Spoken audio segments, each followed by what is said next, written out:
In the cold mathematics of the universe, intelligence should be universal. Logic is physics. A problem unsolved for 1,000 years should remain unsolved regardless of who examines it. The archivists of Kelthar believed this with religious certainty. They had studied the beacon for 43 generations. Their finest minds had dedicated entire lifetimes to its mysteries. Quantum philosophers had meditated upon its signals. Computational networks spanning 17 star systems had processed its patterns. Nothing. Silence. Failure. Then a human arrived, barefoot, eating something called a sandwich, and asked if anyone had tried turning it off and on again. What the archivists didn't understand, what no species born in the gentle nurseries of stable worlds could possibly comprehend, was that humanity didn't evolve to solve problems elegantly. Humanity evolved to survive. And survival doesn't care about your methodology. This is the story of how the deadliest, strangest, most backward species in the known galaxy taught the Council of Enlightened Worlds that sometimes the answer isn't in the mathematics, sometimes it's in the mud, the blood, and the unreasonable audacity of creatures who looked at a universe trying to kill them and decided to punch back. The great archive stretched across the surface of Kelthar Prime like a crystalline web, its towers reaching toward the violet sky with mathematical precision. Each spire housed millennia of accumulated knowledge. Each corridor hummed with the quiet contemplation of scholars who had devoted their lives to understanding the universe's deepest mysteries. The air itself seemed to vibrate with intellectual purpose, filtered through atmospheric processes that maintained optimal cognitive conditions at all times. Professor Velthaz stood at the observation platform of Research Tower 7. His 4 eyes focused on the object that had consumed 43 generations of his people's finest minds. The beacon hung suspended in a perfect vacuum chamber, held in place by gravitic fields so precise they could measure the quantum fluctuations of individual atoms. It was beautiful in its wrongness, a sphere of impossible geometry that seemed to shift and change when observed directly, yet remained perfectly static when viewed through instruments. The beacon had been discovered during the Second Expansion Era, buried beneath 3 kilometers of ice on a dead world in the Outer Rim. It predated every known civilization by at least 7 million years, possibly more. Its composition defied analysis. Its purpose remained maddeningly unclear, and its surface bore inscriptions in a language that seemed to contain mathematical proofs that should not work, yet somehow did. "Professor, the human delegation has arrived," announced Silvara, Belthus's research assistant. Her tone carried the subtle distaste that many archivists felt toward the newcomers. Velthus turned 3 of his eyes toward her while keeping 1 on the beacon. "Already? The council said we had another solar cycle before the exchange program began. Apparently, humans don't concern themselves much with schedules," Silvara replied. "They arrived 3 cycles early. The delegation leader said something about having spare time and curiosity being more important than protocol." Velthus felt his breathing sacs contract with annoyance. The humans, of course. Ever since the Deathworlders had stumbled into Council Space 15 Standard years ago, they'd been disrupting established procedures with their chaos and informality. They came from a world the xenobiologists had classified as a Class 12 death world, a planet so hostile that the review board had initially refused to believe any sapient species could evolve there naturally. Earth, they called it, a world where the atmosphere was corrosive enough to rust metal, where microorganisms were in constant biological warfare, where the weather could kill you, the animals could kill you, the plants could kill you, and sometimes the ground itself would open up and swallow entire cities.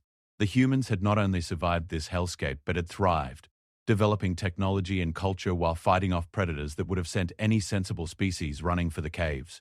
"Very well," Velthus said, smoothing the scholarly robes that marked his station. "Show them to the observation level. And Silvara, please remind them of the contamination protocols. The beacon is delicate, and we cannot risk—" "That's fascinating," a voice said from behind him. "Is that quantum locking or gravitational suspension?" Velthus spun around, all 4 eyes wide with shock. A human stood 5 paces away, hands in the pockets of something that looked more like casual recreational clothing than proper academic attire. She was tall by human standards, with skin the color of fertile soil and dark hair pulled back in a simple tail. Most disturbing was her footwear, or lack thereof. She stood barefoot on the pristine floor of Research Tower 7. "How did you—" "This is a restricted area," Velthus sputtered. "The contamination fields, the security." Yeah, sorry about that, the human said, not sounding sorry at all. She pulled something from her pocket and took a bite. It appeared to be some kind of portable food item. I told the person at the entrance I was with the Earth delegation, and they got all flustered and waved me through. I think they're not used to people just walking in places. She took another bite. I'm Dr. Sarah Chen, either way. Xenoarchaeology and comparative problem solving. You must be Professor Velfaz? She extended her hand in that peculiar human greeting gesture. Velfaz stared at it, then at the partially consumed food item, then at her bare feet. Every protocol was being violated simultaneously. Dr. Chen, he said stiffly, not accepting the hand. This is the most sensitive research facility in the archive. The beacon is an artifact of immeasurable value and fragility. We have procedures, sterilization requirements, electromagnetic shielding protocols. Right, super important stuff, Sarah said, lowering her hand and taking another bite of her food. But see, that's actually why I'm here. The council thought maybe a fresh perspective might help. You know, someone who doesn't already have 43 generations of assumptions built in. She walked closer to the observation window, leaving footprints on the perfectly maintained floor. So this is the famous beacon. Wow, that geometry is wild. Does it hurt to look at it directly? Hurt? Velfaz felt his reasoning centers struggling to process the casual nature of this interaction. It's an ancient artifact, not a weapon. Why would it hurt? I don't know, that's why I asked. Sarah pressed her face closer to the window. It just has that vibe, you know? Like those optical illusions that give you a headache if you stare too long. My eyes keep trying to track corners that don't exist. Velfaz found himself moving closer despite his irritation. You can see the geometric inconsistencies. Most species require enhanced visual processing to perceive them. Maybe it's a human thing, Sarah shrugged. We're pretty good at pattern recognition. Comes from having to spot predators in tall grass back when we were still figuring out the whole civilization thing. She finished her food and somehow the container disappeared into her clothing. So what's the problem? What are you trying to figure out? What's the problem? Velfaz felt his voice rise. Everything is the problem. We don't know what it does, how it works, what it's for, who made it, or what the inscriptions mean. We've run every test imaginable. Spectral analysis, quantum mapping, temporal resonance scanning, dimensional folding calculations. We've built computational models that would take your entire species 1,000 years to verify. Nothing works. The beacon remains inert, unresponsive, incomprehensible. Have you tried asking it nicely? The silence that followed was profound. Asking it, Velfaz repeated. Yeah. You know, talking to it. Communication. The thing we're doing right now. Dr. Chen, it's a machine. An ancient, dead machine. We don't even know if it's capable of receiving input, let alone processing linguistic data. But you don't know it can't either, right? Sarah pulled out a small device from another pocket. Mind if I take some readings? Nothing invasive, just basic stuff. Absolutely not. Velfaz stepped between her and the beacon. Any unregistered equipment near the beacon could cause catastrophic. Red light bathed the observation platform. Velfaz spun toward the monitoring station where Silvera was frantically working the controls. Energy spike, his assistant called out. The beacon is activating. That's impossible, Velfaz said, but his eyes told him otherwise. The beacon was glowing. A soft blue light pulsing from within its impossible geometry. We changed nothing. The conditions are identical to yesterday, to last month, to the past decade. Maybe it just needed someone to talk to, Sarah said quietly, staring at the beacon with an expression Velfaz couldn't interpret. Or maybe it's been waiting for the right kind of stupid. Stupid? The word came out as a hiss. Yeah. Look, Professor, I've been reading the reports during the trip here. 43 generations of your smartest people. All thinking really hard, being really careful, following really strict protocols. That's great for a lot of things. But you know what it's terrible for? Unexpected solutions. She moved closer to the window again. Sometimes the answer isn't in being smart. Sometimes it's in being willing to try something nobody else would try because it seems too simple, too crude, too human. The beacon pulsed again. Brighter this time. The inscriptions on its surface began to glow, rotating through a sequence that had never been observed before. The mathematical patterns are changing, Silvera called out, her voice tinged with panic and wonder. This is completely unprecedented. Velfaz felt something shift in his understanding. For 43 generations, the archivists had approached the beacon with reverence, with caution, with the absolute certainty that the solution required profound intelligence and careful methodology. They had treated it like a holy text to be decoded, not a tool to be used. But the humans came from a world where nothing was holy if it tried to kill you. They came from a place where survival meant adapting, improvising, trying things that shouldn't work just to see if they might. They came from chaos and found order in the strangest places. Dr. Chen, Velfethes said slowly, "What exactly did you do?" It displayed a simple audio waveform. I played a recording. Just basic mathematical principles expressed in prime numbers. The kind of thing you'd use in first contact scenarios. Really basic stuff. I figured if it's a beacon, maybe it's designed to respond to someone saying hello. But we tried that. We tried every communication protocol in the database. Did you try it in person? Sarah asked. Or did you do it remotely, through instruments, from a safe distance? Velthas opened his mouth to answer, then closed it. Of course they had done it remotely. Safety protocols demanded it. Contamination procedures required it. The beacon was too valuable to risk close approach without extensive preparation. It needed proximity, he said. The realization hitting him like a physical blow. Needed someone to be present, not just sending signals from afar. Maybe, Sarah said. Or maybe it just needed someone reckless enough to walk up and knock on the door.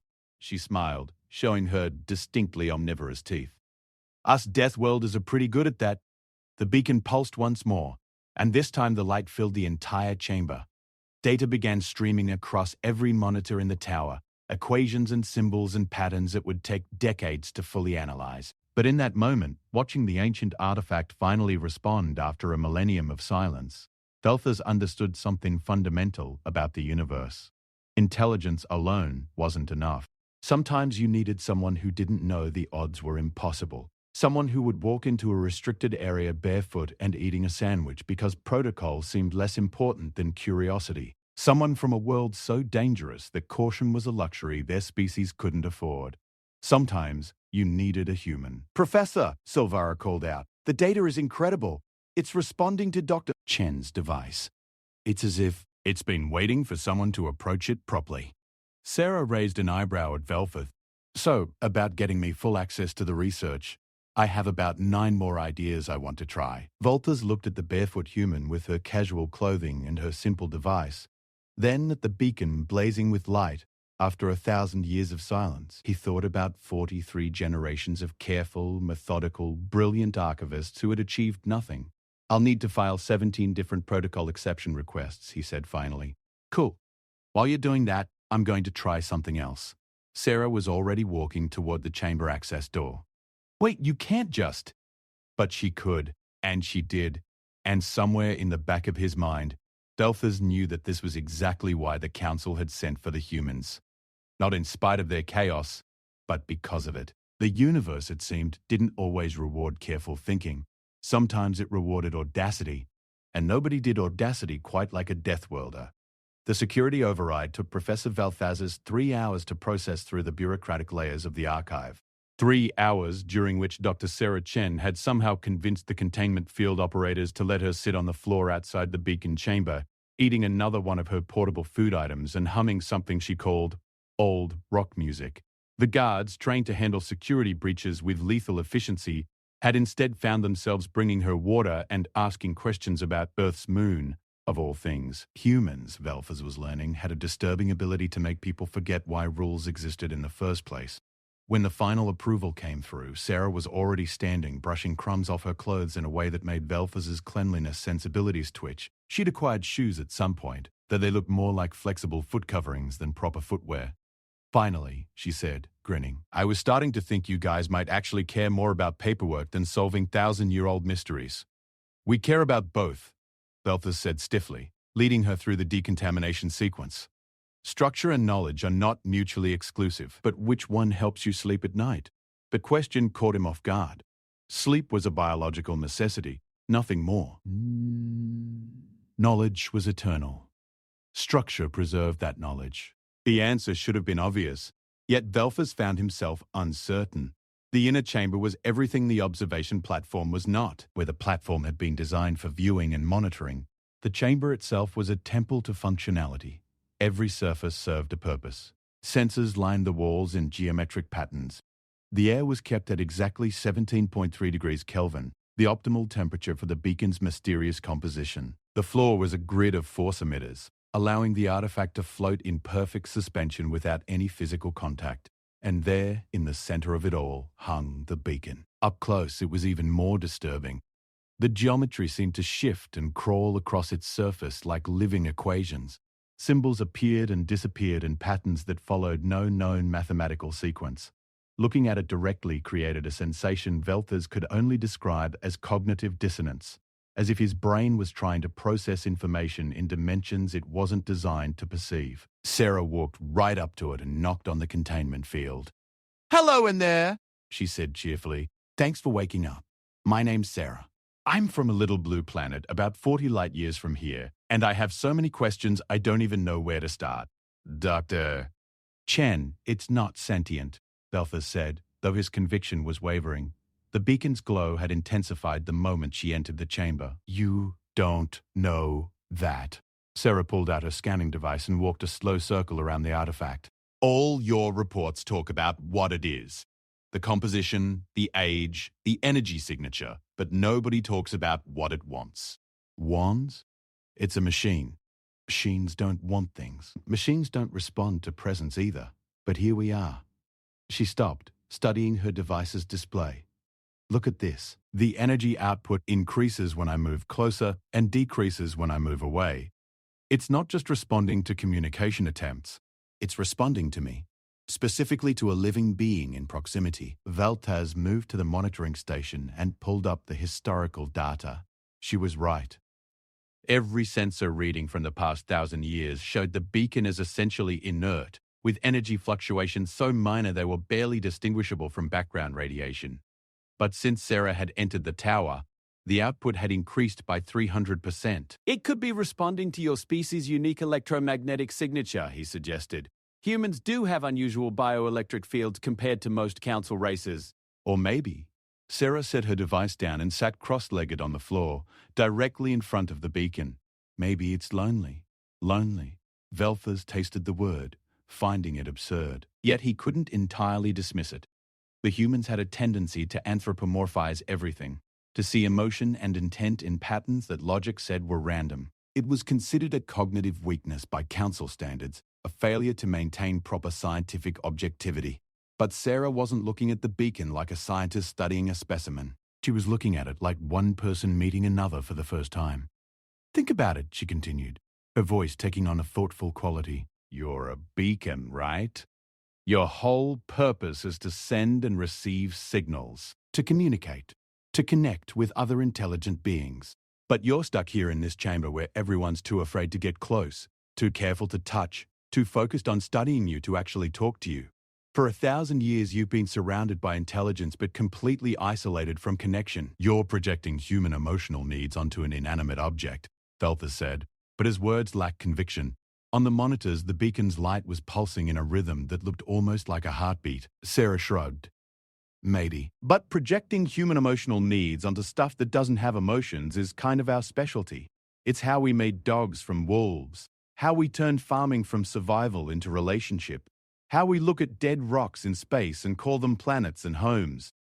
We're really good at finding connection in places that shouldn't have it." She stood up and approached the containment field until she was close enough that Velthers could see the energy barrier creating a faint shimmer between her and the artifact. "You want me to try something really stupid?" she asked.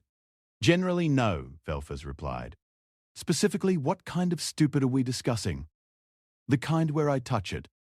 Every alarm in Velthers' nervous system activated at once. "Absolutely not. The containment field exists for critical safety reasons. We have no idea what the beacon might do if physical contact is established. It could release energy, trigger dormant systems, collapse into a quantum singularity." "Oh, it might just need a handshake," Sarah interrupted. "Look, I get it. Caution is smart. But you've been cautious for a millennium and learned nothing. At some point, caution becomes cowardice dressed up as wisdom." The words hit harder than they should have. Volfers thought of 43 generations of archivists, brilliant minds, all of them, dedicated to understanding this artifact. They had published thousands of papers, built entire mathematical frameworks, developed new technologies just to study the beacon more effectively. They had done everything right by every measure of academic excellence, and they had achieved nothing. If you're wrong, he said quietly, it could kill you. Sarah was already removing something from her pocket. A small camera device, which is why I'm recording this. If I die, at least you'll have data on what happens when someone's dumb enough to poke an ancient alien artifact. That's worth something, right? She was insane. Completely, utterly insane by any reasonable standard, and yet Valthers found himself entering the command sequence to lower the containment field.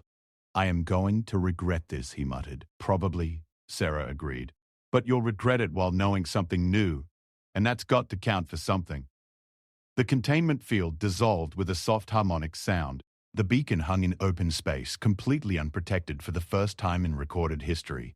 It seemed to pulse brighter, expectant. Sarah reached out slowly, her hands steady despite the insanity of what she was doing. Hi, she said softly. I know you've been sleeping for a long time. I know nobody's touched you in forever. But I'm here now, and I'd really like to be friends. Her finger made contact with the beacon's surface. Nothing happened. Then everything happened. Light exploded from the beacon in waves, not harmful but overwhelming. Velthus's eyes couldn't process all the wavelengths at once. The chamber filled with sound, not noise but something structured, mathematical, like music written in pure information.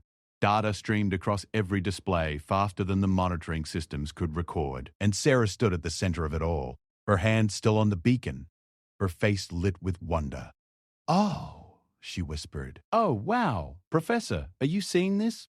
Veltas was seeing it, but understanding it was another matter. Patterns flowing from the beacon were unlike anything in the archives. They weren't just mathematical formulae or scientific data. They were stories. Histories. Memories of civilizations that had risen and fallen millions of years before the first archivist had looked up at the stars. It's not a database, Sarah said, her voice full of awe. It's a memorial. A tombstone for species that are gone. That's why it wouldn't activate for you. You were trying to solve it like a puzzle, but it's not a puzzle. It's a grave marker, and you don't solve those. You honor them. The light began to coalesce, forming shapes in the air around them, figures that might have been people once, creatures of a dozen different forms, all reaching out, not threatening, reaching out like someone trying to hold on to something precious before it slipped away. They knew they were dying, Sarah continued, tears streaming down her face, though her expression was joyful. All these species, all these civilizations, they knew they wouldn't last. So they made this, a beacon that would only respond to someone willing to come close, to touch, to connect, not to study them like specimens, but to acknowledge them as people. Deltas felt something shift in his understanding of the universe. For a millennium, the archivists had approached every mystery with detachment, with the assumption that objectivity was the highest virtue. They had forgotten that knowledge without connection was just data. Understanding without empathy was just information.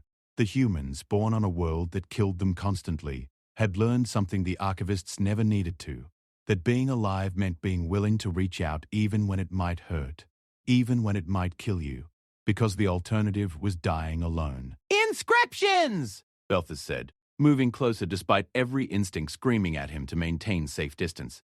Can you read them now? They're not writing, Sarah said. They're names.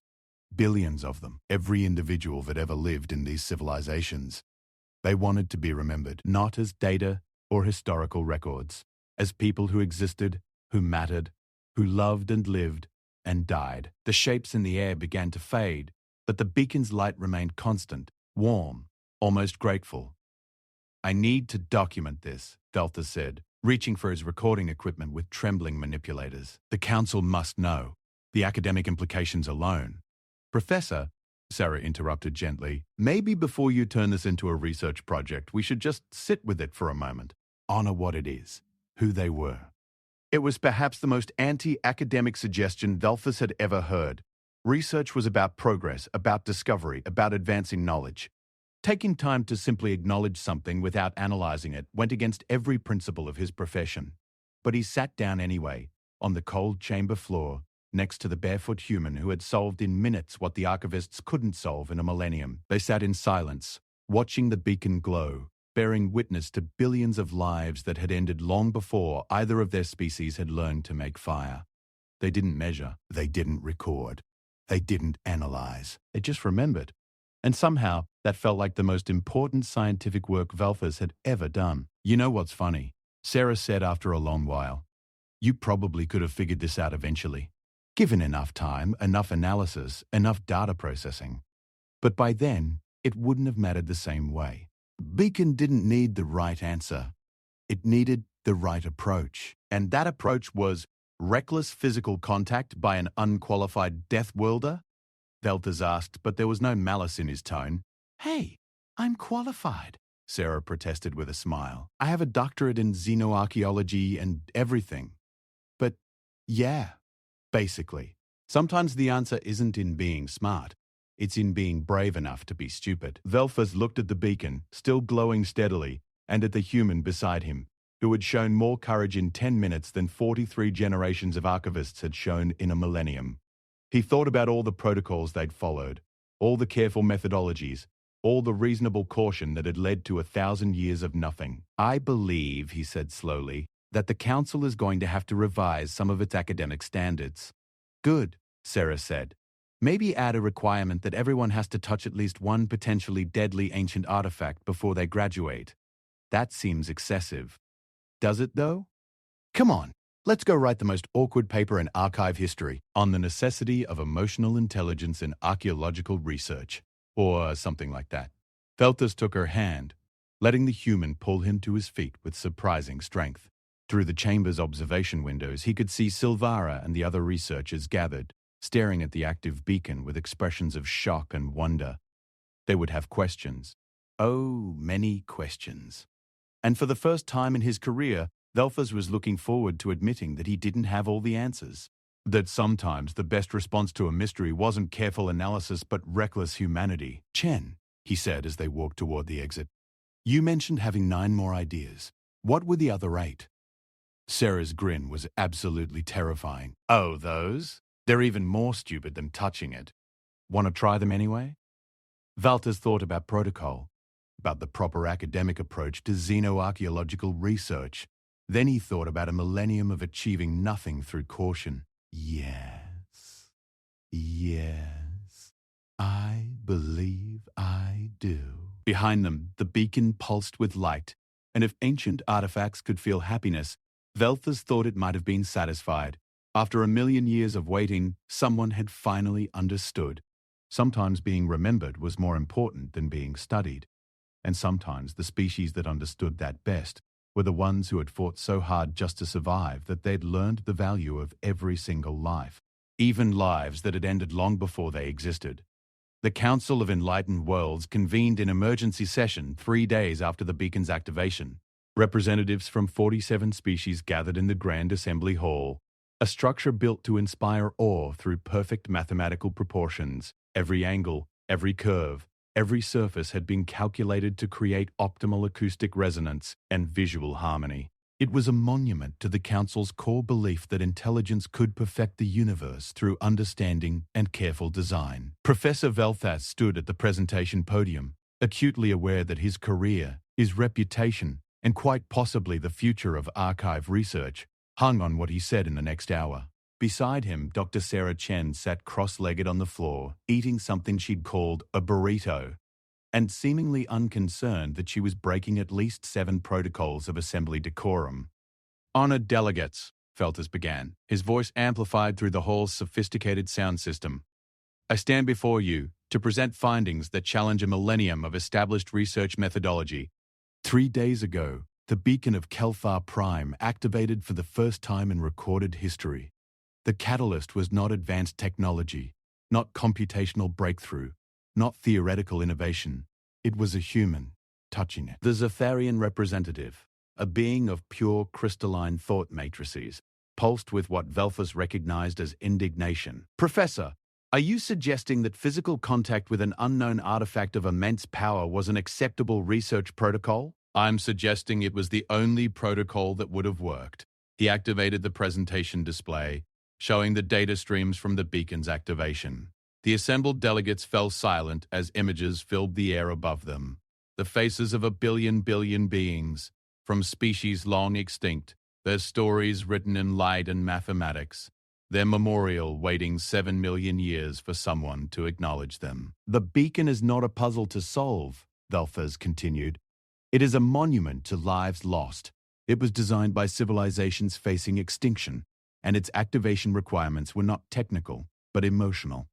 It needed someone willing to approach with empathy, to reach out with compassion, to acknowledge the dead as people rather than data. Preposterous, declared the Corellian ambassador, his three heads shaking in synchronized disapproval. Emotion is the opposite of scientific rigor. You're telling this assembly that feelings are more valuable than methodology? Sarah stood up, wiping burrito debris from her hands. No offense, Ambassador, but that's exactly the kind of thinking that kept you staring at this thing for 1,000 years without learning anything. The shocked silence that followed was profound. Junior researchers did not interrupt council ambassadors. Humans eating informal food did not challenge the foundations of scientific consensus. Sarah did it anyway. You want to know what I learned in those 10 minutes? She continued, walking toward the display where the beacon's recordings still played. I learned that every one of these species, billions of individuals across dozens of civilizations, they all had one thing in common. They knew they were dying. They knew their time was ending. And instead of spending their last days building weapons or trying to escape or raging against the universe, they built this. She gestured to the images floating above the assembly.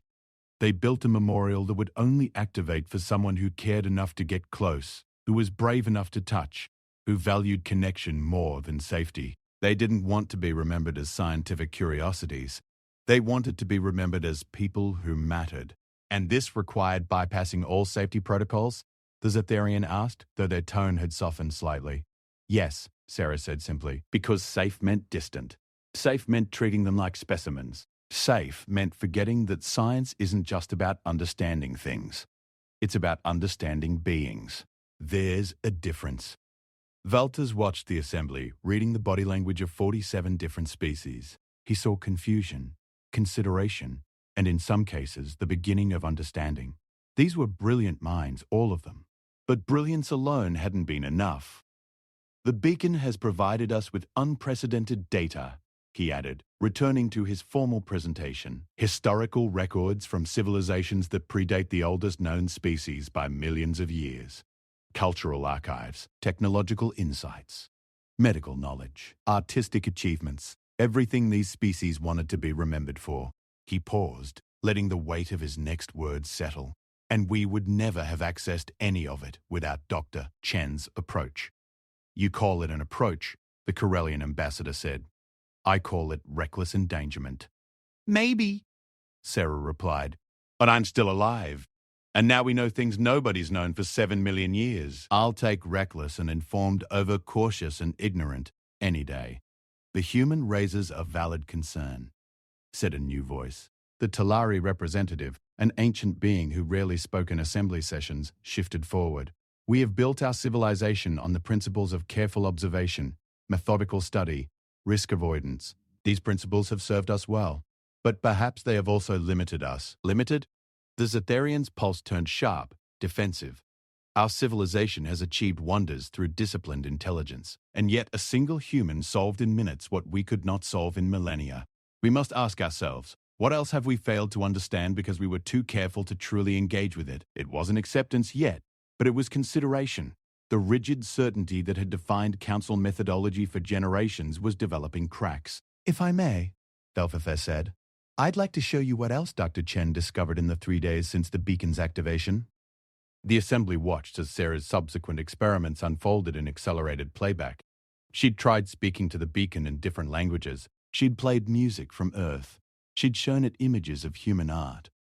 She'd even done something called high-fiving it, which Velfa still didn't fully understand. Each interaction had revealed new data, new layers of the memorial. The beacon hadn't just responded to first contact. It had continued responding, sharing different aspects of its stored knowledge based on how it was approached. The artifact is adaptive, Velfa Thors explained.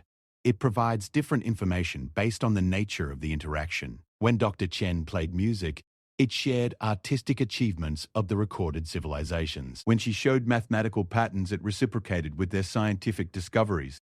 When she simply sat with it in silence, it shared their philosophies and spiritual beliefs. A relationship, the Talari said softly. It was designed to form relationships with those who found it. Exactly, Sarah confirmed, and relationships require vulnerability. You can't form a connection while maintaining absolute safety and distance. That's not how it works.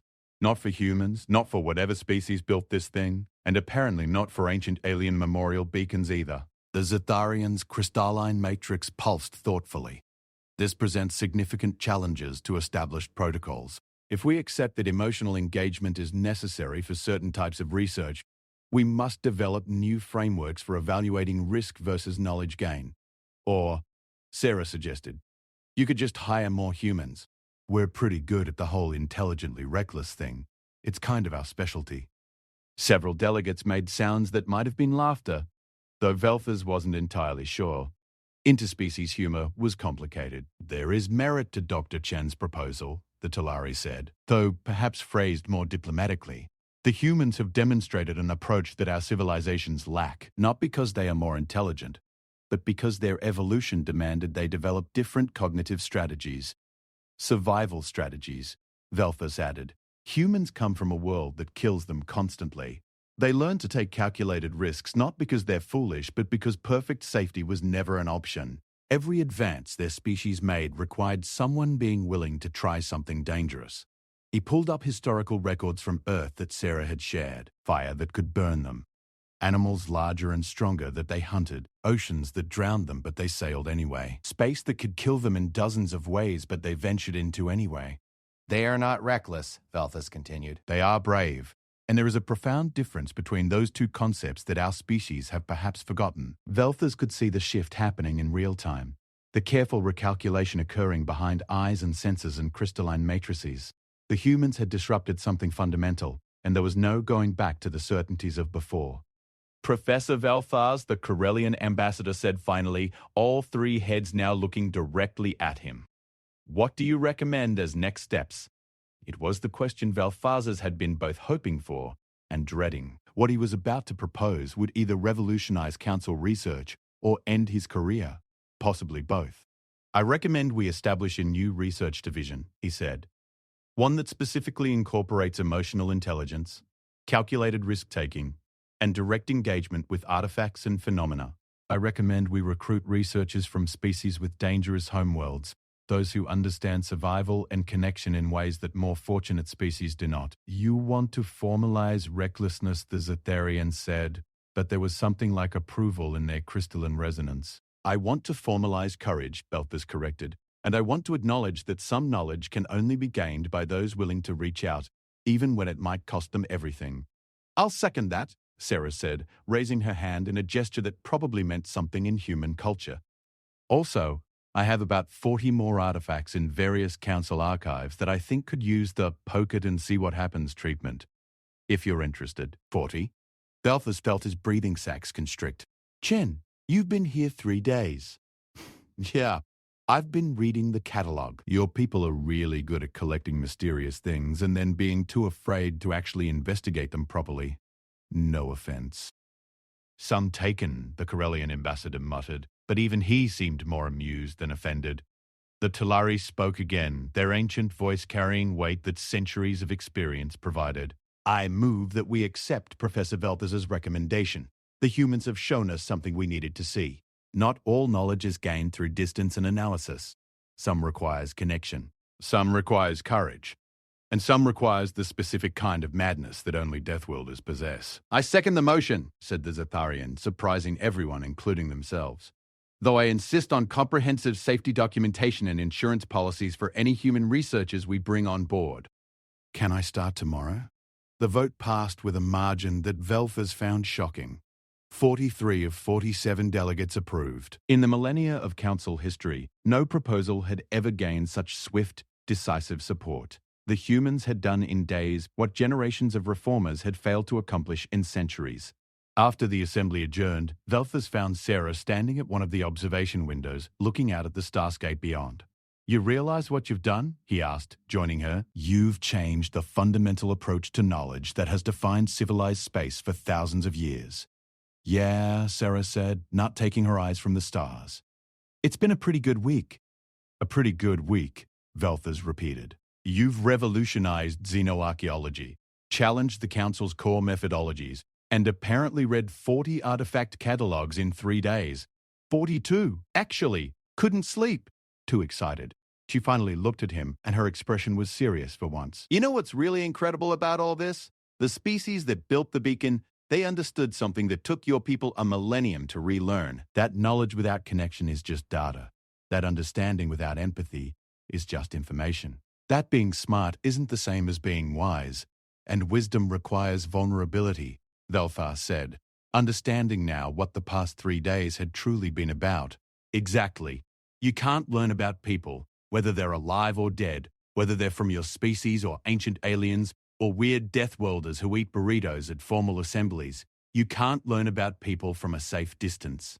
You have to get close. You have to risk being changed by them. She turned back to the window, and Velthas noticed for the first time that she had tears in her eyes. Those civilizations in the beacon, she said softly. They died millions of years ago. Everything they built is dust. Everyone they loved is gone. But they're not forgotten anymore. Because someone finally cared enough to listen. That's everything, you know? Velthas thought about 43 generations of archivists who had studied the beacon with dedication and intelligence, but never with love. He thought about the billion names recorded in its memory, waiting 7 million years to be acknowledged. He thought about a barefoot human who had walked into his research tower 3 days ago and changed the universe. Dr. Chen, he said, I believe I owe you an apology. For what? For every time I called your approach stupid. For every protocol violation I protested. For believing that careful methodology was more important than compassionate connection. He paused. You were right about all of it.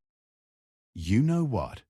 I'm going to do something very human right now and make this awkward. Come here. She grabbed him in what humans called a hug, pulling his rigid archivist form into an embrace that violated approximately 17 protocols of professional behavior. Velthas froze, uncertain how to respond. Then, slowly, he hugged her back. Thank you, he said, for teaching us something we forgot, or perhaps never knew.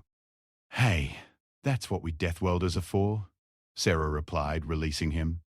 Charging into things that should kill us, surviving anyway, and teaching everyone else that sometimes the best response to a scary universe is to say hello and see what happens. Behind them, through the observation window, Kelthar Prime rotated slowly in space. In Research Tower 7, the beacon glowed steadily, no longer a mystery, but a memorial properly honored. And in archives across Council space, 42 other artifacts waited for humans to arrive and try something that everyone knew was impossible. But nobody had been brave enough to attempt. The universe, Velthas reflected, was about to become a much more interesting place. And somewhere, 7 million years in the past, civilizations facing extinction had built a beacon that would only respond to courage and compassion. They had gambled that someday, someone would care enough to remember them properly. They had bet on connection over caution, empathy over analysis, and the possibility that intelligence without heart was just computation. They had bet on humanity, and they had won. So, Sarah said, pulling out a data pad, about those 42 artifacts, I'm thinking we start with the one that's described as possibly sentient and definitely dangerous. Sound good? Velthas looked at his colleague, this impossible human who solved millennia-old problems with kindness and curiosity, and made a decision that would have shocked his past self. That sounds perfect, he said. But first, teach me about these burritos. If I'm going to properly understand human methodology, I should start with your sustenance rituals. Sarah's laugh echoed through the observation deck, joyful and completely inappropriate for the dignified setting. It was, Velthas thought, the most beautiful sound he'd ever heard. The universe had mysteries to solve, ancient voices to honor, and impossible problems to tackle with intelligent recklessness. And for the first time in his long career,